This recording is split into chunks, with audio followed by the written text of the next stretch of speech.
बिस्मिल्लाहिर्रहमानिर्रहीम। अस्सलाम वालेकुम वरहमतुल्लाह। उर्दू टीवी में आपको खुश आमदीद कहता हूँ। सऊदी अरेबिया की तारीख में 17 अरब रियाल की मनी लॉन्ड्रिंग के केस का फैसला आया है, जिसमें 24 अफराद को सजा मिली है। इन 24 अफराद में सऊदी शहरी मुकीम गैर मुल्की भी शामिल हैं। इन सब का एक गिरोह था। इन मुल्ज़मान को 20 बरस तक की कैद की सजाएं और जुर्माने का फैसला किया गया है। सऊदी खबरसां अदारे SPA के मुताबिक अपील कोर्ट ने फैसला किया कि मनी लॉन्ड्रिंग केस में मुजरम साबित होने वाले सऊदी शहरियों को कैद की मुद्दत के दौरान बैरून मुल्क सफ़र करने की इजाज़त नहीं होगी, जबकि मुकीम गैर मुल्कियों को सज़ा के तौर पर सऊदी अरेबिया से बेदखल कर दिया जाएगा। अदालत ने 24 मुल्ज़मान पर 75 मिलियन रियाल से ज़्यादा जुर्माने भी किए। अरबों रियाल की मनी लॉन्ड्रिंग के लिए जमा शुदा रकम जब्त करने का भी हुक्म दिया। जराइम पेशा नासर तजारती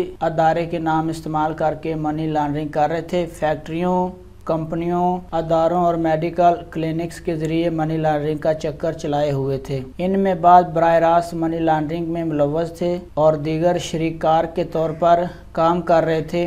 बाज़ रकमें जमा करके बाहर भिजवा रहे। अपील कोर्ट ने मुतअद्दिद अफराद को मनी लॉन्ड्रिंग ऑपरेशन छुपाने और मुतले ना करने पर भी सजाएं सुनाई है। तो अल्लाह पाक सऊदी अरेबिया में मौजूद जितने भी गैर मुल्की काम कर रहे हैं उनको अपने हिफ्ज़ मान में रखे और आप भी अपना बहुत सारा ख्याल रखें, एहतियात करें। अस्सलाम वालेकुम वरहमतुल्लाह।